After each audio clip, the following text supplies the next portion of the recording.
কোনো দলকে সন্তুষ্ট করা এই অন্তর্বর্তী সরকারের গণঅভ্যুত্থান পরবর্তী সরকারের দায়িত্ব না। আসলে শাহবাগ বন্ধ হচ্ছে, নগর ভবন বন্ধ হচ্ছে, যমুনা ঘেরাওয়ের হুমকি দিচ্ছে, নানাভাবে দেশে একটা অস্থিতিশীলতা তৈরি করার চেষ্টা করছে।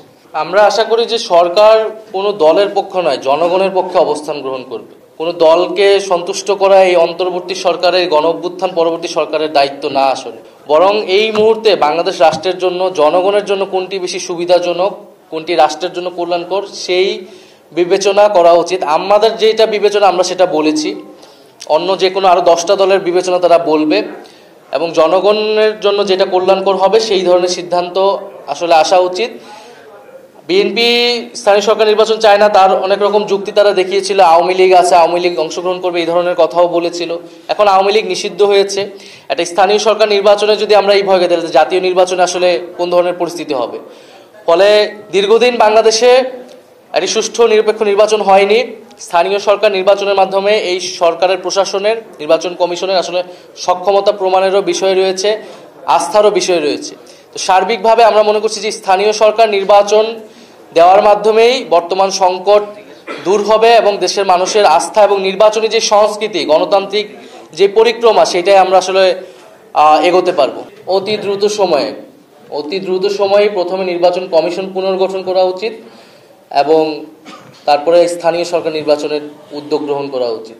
না, আমরা স্পেসিফিক ডেট দিচ্ছি না, আমরা মনে করি উদ্যোগটা দ্রুত সময়ের মধ্যে নেওয়া উচিত। আমরা কিন্তু গণতান্ত্রিক প্রক্রিয়াতেই আন্দোলনে দাবি আদায়ের কথা বলছি। এখন আপনি দেখবেন যে আওয়ামী লীগ নিষিদ্ধের যে বিষয়টি, সেইটি কিন্তু আসলে আমরা যখন একদম শেষ সীমায় চলে গিয়েছিলাম, গত 9 মাস ধরে যখন কোনো ধরনের ব্যবস্থা নেওয়া হচ্ছিল না, সেটা কিন্তু শেষ সীমায় যাওয়ার পরে কিন্তু আমরা নিয়েছি। আমরা কিন্তু প্রথমেই যে গিয়েছি এরকম না, বরং আমরা 5ই আগস্টের পর থেকে বিভিন্নভাবে আমরা বলে আসতেছিলাম।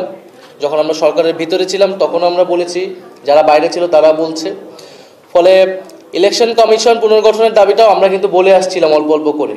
কিন্তু আমরা যখন দেখলাম যে এই ইশরাক হোসেন মামলার যে বিষয়টা, একেবারে সরাসরি ইলেকশন কমিশন এই সংকটটা তৈরি করেছে। তারা এই মামলায় কোনো কন্টেস্টই করেনি এবং তারা আপিলও করেনি।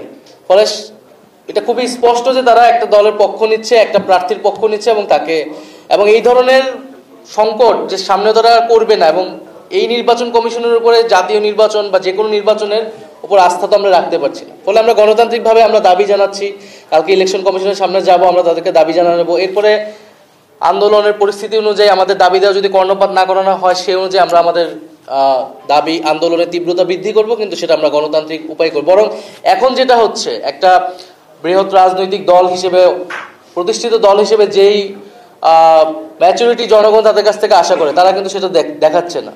শাহবাগ বন্ধ হচ্ছে, নগর ভবন বন্ধ হচ্ছে, যমুনা ঘেরাওয়ের হুমকি দিচ্ছে, নানাভাবে দেশে একটা অস্থিতিশীলতা তৈরি করার চেষ্টা করছে। ফলে আমি বলবো যে সবাইকেই এই জায়গা থেকে সরে আসা উচিত এবং আলোচনার মাধ্যমে, আমাদের তো এখন একটা আলোচনা, রাজনৈতিক দলগুলোর তো একটা আলোচনার পরিবেশ আছে সরকারের সাথে, এবং আমাদের সব রাজনৈতিক দলের মধ্যে সেই যোগাযোগ, সেই সম্পর্কটা আছে। আমরা যদি আলোচনার মাধ্যমে, সংলাপের মাধ্যমে আমরা যদি সমাধান করতে পারি, তাহলে এটা দেশের জন্য, সবার জন্য আসলে ভালো। উত্তর সিটি কর্পোরেশনের যিনি প্রশাসক রয়েছেন মোহাম্মদ এজাজ, ওনার সাথে এনসিপির কোনো সম্পর্ক নাই। এই অভিযোগ যারা করতেছেন তারা রাজনৈতিক উদ্দেশ্য নিয়ে অভিযোগটা করতেছেন। আর দ্বিতীয়ত যে তাকে একটা ট্যাগ দেওয়া হচ্ছে একটা সংগঠনের, এই সংস্কৃতি কিন্তু আমরা আগের আমলে দেখেছি। শেখ হাসিনার আমলে এরকম জঙ্গি, হিজবুত তাহরির যাকে তাকে বলে দেওয়া হয়েছে। এজাজ সাহেবকে প্রশাসক কিন্তু আজকে দেওয়া হয়নি, বেশ সময় হয়েছে, এবং তখন কিন্তু আমরা এই ধরনের কোনো কথা শুনি না। এখন আমরা দেখতে পাচ্ছি কিছু দল বা কিছু রাজনৈতিক লোক, তারা টেন্ডার পাচ্ছে না বা তারা না ধরনের অবৈধ দাবি দেওয়া করতেছে, সেই সুপারিশ আমলে না নেওয়ায় তার বিরুদ্ধে অভিযোগ করতেছে। ফলে তার বিরুদ্ধে যদি কেউ অভিযোগ করে থাকে, সেটি সরকারের আসলে চিন্তা ভাবনা করা উচিত, সেটা তদন্ত করা উচিত, এবং এটা যদি মিথ্যা হয়, যারা এই অভিযোগগুলো করছে রাজনৈতিক উদ্দেশ্যে, তাদের বিরুদ্ধে আসলে ব্যবস্থা নেওয়া উচিত।